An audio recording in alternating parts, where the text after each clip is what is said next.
그 무엇에도 걸림이 없고 아무런 자취도 없는 것. 정화 큰 스님.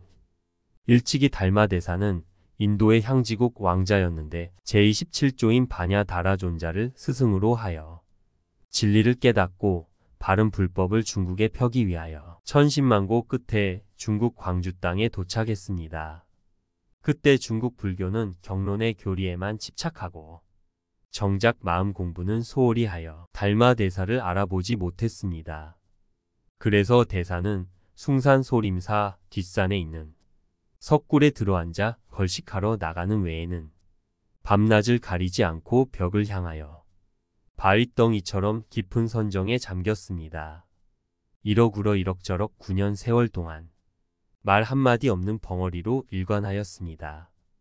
이때 신광이라는 젊은 스님이 달마대사의 위대함을 전해 듣고 눈보라를 무릅쓰고 소림석굴을 찾아왔습니다.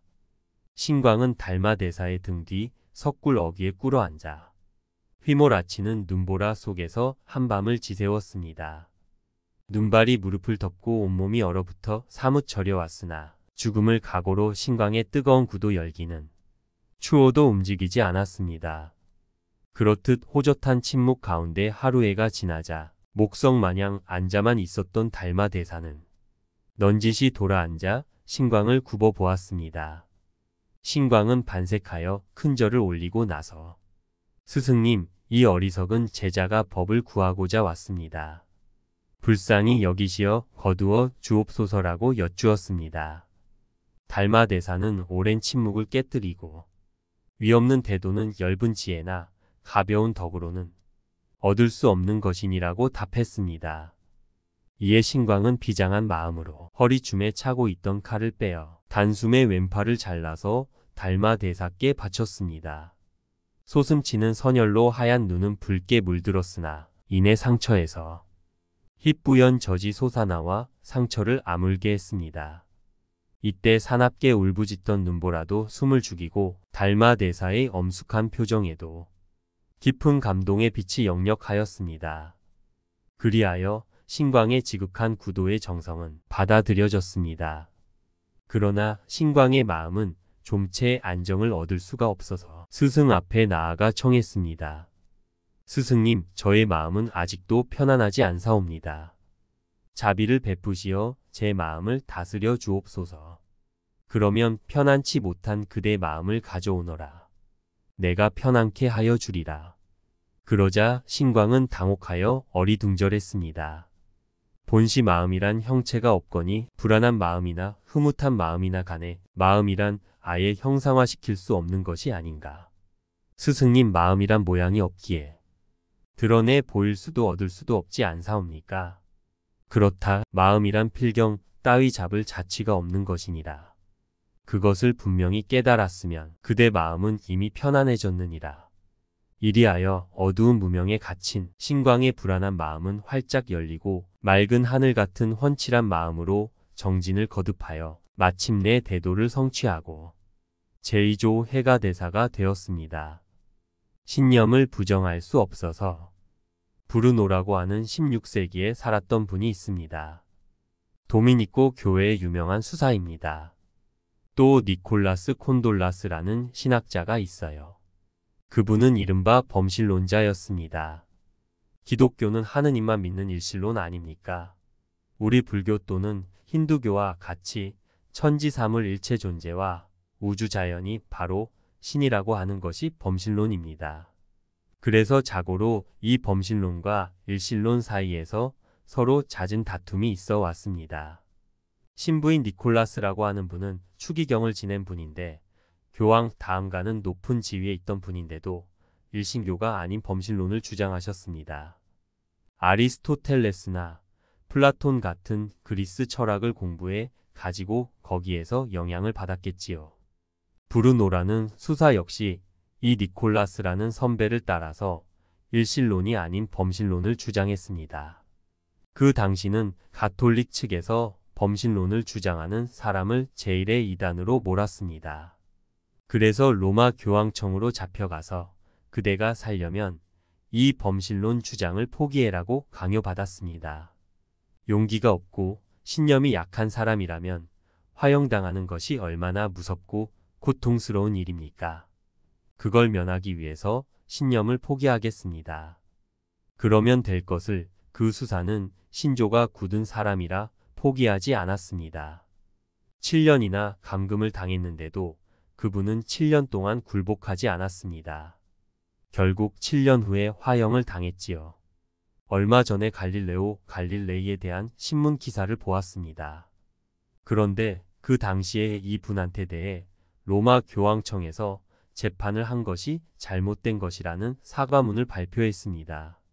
그것이 무엇인고 하면 갈릴레오 갈릴레이가 지동설이라는 것을 주장했는데 그 당시는 지동설과 천동설로 다툼이 많았습니다. 당시 가톨릭 사회에서는 태양이 지구를 돈다고 하는 천동설이 지배했었습니다. 그것이 가톨릭의 세계관으로 확립되어 있었으므로 지구가 태양을 돈다고 하면 그 권위가 무너지고 세계관이 흔들리겠지요. 그래서 그 당시에는 지동설을 주장하는 사람은 전부 종교재판에 몰아서 화형시켰습니다. 이 갈릴레오도 코페르니쿠스의 주장을 따라 지동설을 주장했기 때문에 감금을 당했습니다. 그러나 이분은 브루노와 달리 신념이 약했던지 지동설이 잘못되었습니다. 이렇게 잘못된 주장을 하는 사람들에게 현혹되었습니다. 그리고 지동설을 주장하는 사람들을 미워하고 비판하겠습니다. 라고 하면서 자기 신념을 꺾었습니다. 그러니까 화형을 시키지 않았습니다. 그러나 8년이나 감금당했습니다. 재판을 받을 때가 70세였는데 78세로 죽을 때까지 집에서 감금당했습니다. 갈릴레이가 재판을 받고 나오면서 그래도 지구는 돈다 라는 유명한 말을 남겼지요. 자기는 지동설을 주장했는데 그 주장을 폐기하라고 해서 표면적으로는 폐기를 했지만 자신의 신념을 부정할 수는 없어서 지구는 돈다라는 말을 한 것입니다. 아무튼 이러한 독단주의, 도그마라고 하는 것이 그렇게 무섭습니다. 그 독단주의를 없애기 위해 어떻게 해야 합니까? 이것이 정말 중요합니다. 독단주의에서 벗어나야 앞으로 종교를 어떤 방식으로 믿든지 간에 절대로 독단적인 사고를 해서는 안 되는 것입니다. 그렇다면 어떻게 해야 독단주의를 지향해서 정말로 성자의 바른 자세로 종교를 생각할 수 있는 것인가? 그것은 그 현상적인 문제는 상대적인 범주를 벗어날 수 없다는 것을 먼저 아셔야 합니다. 어떤 문제라도 세상의 인연 따라 생기는 것은 한계를 벗어날 수가 없는 것입니다. 따라서 그 독단을 부리지 않기 위해서는 모두를 다 그 근본 자리에서 원래에 생긴 대로 보는 것입니다. 우리 중생은 그 본래 있는 대로 보지를 않습니다. 자기 업대로 보지요. 유명한 일수사견이란 말이 있습니다. 똑같은 물을 상대할 때도 우리 중생들은 먹는 물로 봅니다. 귀신은 물을 피로 봅니다. 고기는 물을 자기가 사는 집으로 봅니다. 천상 사람들은 물을 영롱한 구슬, 보배로 보고 부처님은 물을 신묘한 불성으로 봅니다. 중생은 업의 거울로 사물을 보는 것이지 사실대로 보는 것이 아닙니다. 사실대로 보는 것은 실상관입니다. 실상관이란 우주를 부처님이 보시는 대로 보는 것입니다. 조금도 가림이 없이 전부를 다 하나의 불성으로 보는 것입니다. 이것이 우리가 부처님의 견해대로 보는 것입니다. 부처님 말씀을 온전히 믿어야 우리 중생은 둘로 나누고 셋으로 나누어 보는데 부처님의 참다운 해안, 부처님의 눈으로 바라보면 모두가 다 하나로 보입니다. 간단명료합니다. 다만 부처님이 하나로 보는 견해를 중생들 자신이 모르는 것이 문제일 뿐입니다. 업장이 무거운 사람들은 정말로 그렇게 될 수 있을까 의심하고 자기가 가진 견해대로 보고 배운 지식대로 봅니다. 우리 불자님들은 업장이 가벼운 분들입니다. 따라서 업장이 가벼운 사람들은 부처님 말씀을 그대로 믿어야 합니다. 부처님은 사실을 사실대로 말씀하시고 참다운 진리를 말씀하시고 헛된 말씀을 하지 않으시고 우리 중생을 속이는 말씀은 하시지 않습니다. 우리는 부처님 말씀을 정말 온전히 인정하고 그대로 믿어야 합니다. 그래야 신앙이 되지 않겠습니까? 따라서 부처님 말씀을 따르려면 우리의 좁은 소견으로 받아들이는 것이 아니라 부처님의 견해로 받아들여야 합니다. 부처님 소견을 따르는 것은 입불입법문이라 하는데 우주를 하나의 생명으로 보는 것입니다.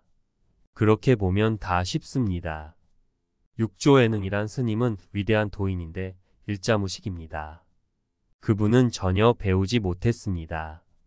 그러나 도통하고 보니까 우주가 훤히 보이는데 우주가 하나의 생명으로 보인단 말입니다.